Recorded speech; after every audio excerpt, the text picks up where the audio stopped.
Hello and welcome दोस्तों। आज मैं बात करूं तो निफ्टी में आज हैवी गिरावट आई है। क्या निफ्टी लगता है कि आने वाले समय में और गिरेगा? क्या निफ्टी अगर ए लेवल्स ब्रेक करते हैं तो क्या निफ्टी में फिर से एक फ्रेश गिरावट आएगी और वो निफ्टी को कहां तक लेके जाएगा? इन सारी चीज़ों पे हम बात करेंगे। रुपये का जो फॉल होना एक काफ़ी कंसर्निंग है। अ, ये मार्केट के लिए काफ़ी नेगेटिव चीज़ है। अभी मैं बात करूं तो रुपया 91 के ऊपर चला गया है। तो क्या एफआईआईज अपनी सेलिंग रोकेंगे? इन सब सारी चीज़ों पे हम बात करने वाले हैं। तो वीडियो को लाइक कर दें और चैनल को सब्सक्राइब कर दें। तो वीडियो को शुरू करते हैं। आज अगर आप देखो तो आज मार्केट का जो कंडीशन था, मार्केट किस तरीके का बिहेवियर दिखाया, उस पर मैं सबसे पहले बात करता हूँ। मार्केट ने क्या किया कि गैप डाउन खुला। करीब मैं बात करूं तो अच्छा खासा गैप डाउन खुला। अ, यहाँ से अगर मैं इसको मार्केट करीब अच्छा खासा गैप डाउन खुला कल आज, और खुलते ही एक बड़ा रेड कैंडल बना दिया जो कि नीचे की ओर आ गया सपोर्ट पे। और ये सपोर्ट मैं देखूं तो सीधा रेड कैंडल बनाने के बाद 25,900 के आसपास ही रुका आकर के। तो आप देखोगे कि यहाँ पे क्या हुआ। रुकने के बाद एक फिर से एक अच्छा खासा सेलिंग आ गई नीचे, और इसको आज का जो क्लोजिंग हुआ है वो करीब 25,850 के आसपास क्लोजिंग हुआ है। तो क्या मार्केट में आने वाले समय में एक से दो ट्रेडिंग सेशन में ये फिर से जो इसका नीचे का जो लेवल है 25,700 फिर से टच करेगा, या आपको कोई ऊपर की ओर अप मूव देखने को मिलेगा? तो आज क्या हुआ?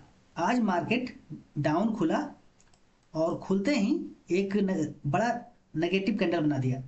डाउन और गैप अप और गैप डाउन खुलने का एक दो सिनेरियो होता है।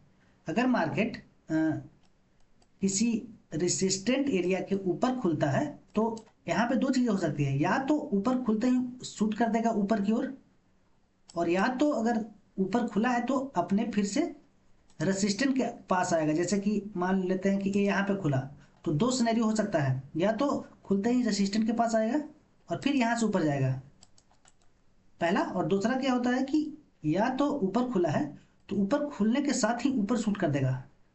तो ये दो चीज़ें होती है, चाहे गैप डाउन खुले या गैप अप खुले। तो आज क्या हुआ मार्केट में? गैप डाउन खुलने के बाद में सपोर्ट पे जो कि 25,900 के आसपास सपोर्ट था वहाँ पे आया। 25,900 के आसपास सपोर्ट था, वहाँ पे आया और वहाँ पे थोड़ा सा पुल बैक लिया, और पुल बैक को फिर से ए सपोर्ट जो था ए वाला 25,920 के आसपास, इसको ब्रेक कर दिया। और ब्रेक करने के बाद सीधा ए 25,830-35 के आसपास इसका जो लो है वो टच किया है। तो आगे क्या आगे क्या होने वाला है? अब मैं बात करता हूं कि कल के लिए क्या हो सकता है। कल जो हमारा लेवल्स होगा निफ्टी में और सेंसेक्स में, दोनों में, तो कल क्या हो सकता है? आज आप देखोगे वन डे के कैंडल पे तो एक क्लियरली एक नेगेटिव साइन है। नेगेटिव रेड कैंडल क्लोज कर दिया है एक दिन के कैंडल पे। और अगर मैं इसको सीधा देखूं तो सीधा सपोर्ट जो है अब 25,700 711 के आसपास ही दिखता है। तो अब मैं 15 मिनट के कैंडल के पास फिर से आता हूं, और सिंपल रखते हैं कल के लिए। हम्म, आज इसने एक इस तरीके से बनाया है। कल अगर दो चीज रखते हैं कल के लिए। आज का जो लो है वो पहले मार्क कर देता हूं मैं इस एरिया पे। हम्म, अगर कल कल अगर इसके ऊपर खुलता है जो 25,920 920, या 920 बोले, हाँ, 25,920 930 के ऊपर खुलता है, तो आपको एक बार के लिए फिर से ये इस लेवल पे आ सकता है, जो कि है 25-26 हज़ार के आसपास ये ईजिली आ सकता है अगर ये इसके ऊपर खुलता है तो। 25,900, 920, 930 के आसपास खुलता है तो एक बार के लिए आपको सीधा यहाँ पे मिलेगा। तो यहाँ पे रेजिस्टेंट है, तो अगर इसको भी ऊपर अगर ये जाता है, जैसे कि यहाँ पे पहुँचने के बाद में इस तरीके से नीचे आया, फिर यहाँ से टच किया, फिर यहाँ पे टाइम बिता कर ऊपर गया, तो आपको ये फिर से यहाँ तक आ जाएगा, जो कि यहाँ तक रेसिस्टेंट का काम करेगा ऊपर में। तो ये तो चीज़ हो गई गैप अप के लिए। गैप डाउन के लिए अगर गैप डाउन ये हो जाता है आज के दिन, कल के दिन, इस एरिया में कहीं पे, इस एरिया में कहीं पे भी हो जाता है, तो गैप डाउन होने के बाद में सपोज कि यहाँ पे गैप डाउन हो गया, तो एक बार के लिए ये आज का जो क्लोजिंग पॉइंट है वहाँ पे आएगा, और हो सकता है कि ये ट्रेंड लाइन दिख रहा है आपको, इस ट्रेंड लाइन पे भी आए और फिर से इससे नीचे आ जाए। तो दो चीज़ें हो सकता है, आप ये चीज़ को ध्यान में रखो। ओके,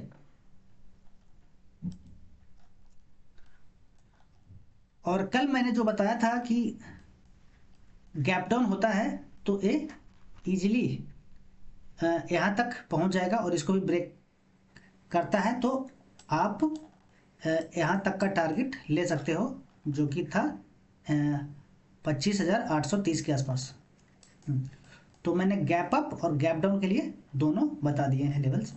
अगर फ्लैट खुलता है, फ्लैट का मतलब कि इस एरिया में खुलता है, यहाँ से इस एरिया में खुलता है, तो फ्लैट खुलने के बाद क्या होगा कि अगर ए फ्लैट खुला, सपोज कि इस एरिया में खुला है फ्लैट, और यहाँ से ऊपर की ओर गया और फिर यहाँ से रेसिस्टेंट लेकर नीचे आ सकता है यहाँ पे, तो ये चीज़ें हो सकता है। और या तो ऊपर खुला, ऊपर की ओर खुला यहाँ पे और ऊपर गया, फिर यहाँ पे टाइम वेस्ट किया, टाइम बिताया, फिर ऊपर शूट किया, तब एक गुड बाइंग सेटअप बनेगा। तो ये चीज़ें हैं निफ्टी में। ओके, अब मैं बात करता हूँ सेंसेक्स के बारे में। सेंसेक्स के बारे में बात करता हूँ। सेंसेक्स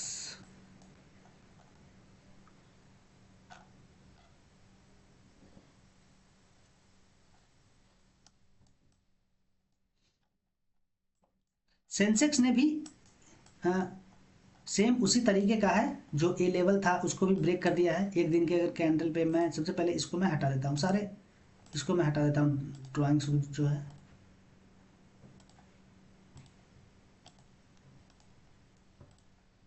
सारे ड्राइंग्स को क्लियर करने के बाद इसका जो अब सपोर्ट जो दिख रहा है सीधा नीचे की ओर, वो यहाँ पे दिख रहा है। अगर एक दिन का कैंडल मैं यहाँ पे लगाऊँ इसमें, तो इसमें भी क्लियरली ब्रेक कर दिया है जो ए सपोर्ट था उसको। अब इसका जो मेन सपोर्ट दिखता है नीचे की ओर, वो यहाँ पे दिखता है 84,180 के आसपास। तो कल के लिए मैं सेंसेक्स में लेवल्स देखता हूँ, हमारा व्यू क्या हो सकता है।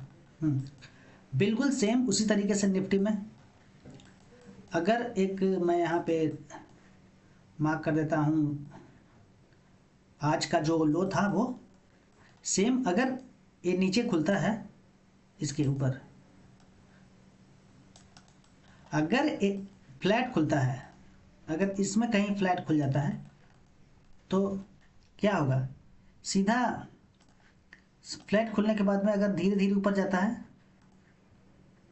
ऊपर जाता है, ऊपर ऊपर, फिर यहाँ पे टाइम स्पेंड करने के बाद में अगर ब्रेक करता है 15 मिनट की कोई कैंडल, अगर यहाँ पे क्लोज करता है, तो आपको फिर से पहला टारगेट जो है यहाँ तक मिलेगा, क्योंकि यहाँ से गिरा है तो यहाँ से एक सपोर्ट रेसिस्टेंट का काम करेगा। और जब इसको भी ब्रेक करेगा, इसको भी ब्रेक करता है, तो यहाँ से सीधा हाई जो कि 85,320 के आसपास है, तो ये लेवल्स, ओके। और दूसरा कंडीशन में अगर इसके ऊपर खुल के अगर नीचे आ जाता है, ऐसे इसके ऊपर खुल करके कहीं पे यहाँ पे नीचे आ जाता है और नीचे यहाँ पे सपोर्ट दिखाता है, इस तरीके का सपोर्ट दिखा करके, और ऊपर की ओर जाता है तो पहला टारगेट यहाँ पर, और फिर यहाँ पे से फिर से कुछ बुलिश कैंडल बनता है और यहाँ से नीचे आता है, इस तरीके का नीचे आता है, और फिर यहाँ पे कुछ समय बिताता है, फिर ब्रेक करता है, तो फिर हाई ऊपर जा सकता है, ओके। तो ये चीज़ें सेंसेक्स में हो सकता है। और दूसरी बात करते हैं, अगर गैप डाउन खुला, अगर गैप डाउन खुल गया कल, तो इसके नीचे खुल गया जैसे कि यहाँ पे, तो ऊपर की ओर ये आएगा और आज का जो क्लोजिंग है वहाँ से रिजेक्शंस लेगा और सीधा यहाँ पे आपको टारगेट 24,200 के आसपास सीधा मिलेगा। ये 200 कुछ ज़रूरी नहीं है, इसको भी ब्रेक कर सकता है, तो ये चीज़ें ध्यान रखें। और दूसरा क्या हो सकता है कि जैसे ही नीचे खुला, नीचे खुल करके यहाँ पे जो रेसिस्टेंट है इस एरिया पे जो कि 84,900 के आसपास है, तो यहाँ से रेसिस्टेंट जैसे कि यहाँ से खुला ऊपर से, इसको मैं हटा देता हूँ एक, तो यहाँ पे खुला कहीं इस जोन में, खुलने के बाद में क्या किया कि ऊपर गया, ऊपर से फिर से नीचे आ गया, तो दो यहाँ पे रेसिस्टेंट है मेजर ऊपर की ओर। एक पहला, अगर इसके बीच में खुलता है और इस रेसिस्टेंट को लेकर के नीचे आता है तो एक सेलिंग प्रेशर बनेगा, क्योंकि यहाँ पे आज का क्लोजिंग है, तो यहाँ पे आने के बाद में इसको सीधा तो ब्रेक करेगा नहीं, इसको सीधा ब्रेक बिल्कुल नहीं करेगा। इसको ब्रेक करने के लिए क्या करना पड़ेगा, इसको कि ऊपर से यहाँ पे रेसिस्टेंट के पास आएगा, सपोर्ट के पास, फिर वहाँ से ऊपर जाएगा। ऊपर जाने के बाद अगर फिर से ब्रेक करता है तब एक ब्रेक डाउन कन्फर्म होगा, तब आपको सेंसेक्स सीधा 84,200 के आसपास मिल जाएगा। तो आपको मैं सारे लेवल्स बता दिया हूँ। और यहाँ पे मैं देखूँ यूएस और इंडियन रुपी को, तो ये कंटिन्यूस, अभी मैं हाई देखूँ यहाँ पे, तो ये 91 से ऊपर का हाई लगा चुका है, जो कि बहुत ही नेगेटिव चीज़ है। और मैं बात करूं तो अभी थोड़ा सा इसमें नीचे आया है, 90.88 के आसपास अभी ये चल रहा है। विदेशी निवेशकों की जो बिकवाली है दिसंबर तक $2 अरब और पूरे 2025 में लगभग $18 अरब की बिक्री कर चुके हैं। ट्रंप का जो टैरिफ की नीति और आर्टिफिशियल इंटेलिजेंस से जुड़े जोखिम की वजह से ये सब चीज़ें हो रही है। रुपये की गिरावट मैंने बता दिया, तो देखते हैं कल क्या होता है निफ्टी में और सेंसेक्स में। सारे लेवल्स मैंने ड्रॉ कर दिए हैं। अब मैं वीडियो को ख़त्म करता हूँ। चैनल को सब्सक्राइब और वीडियो को लाइक करना बिल्कुल ना भूलें।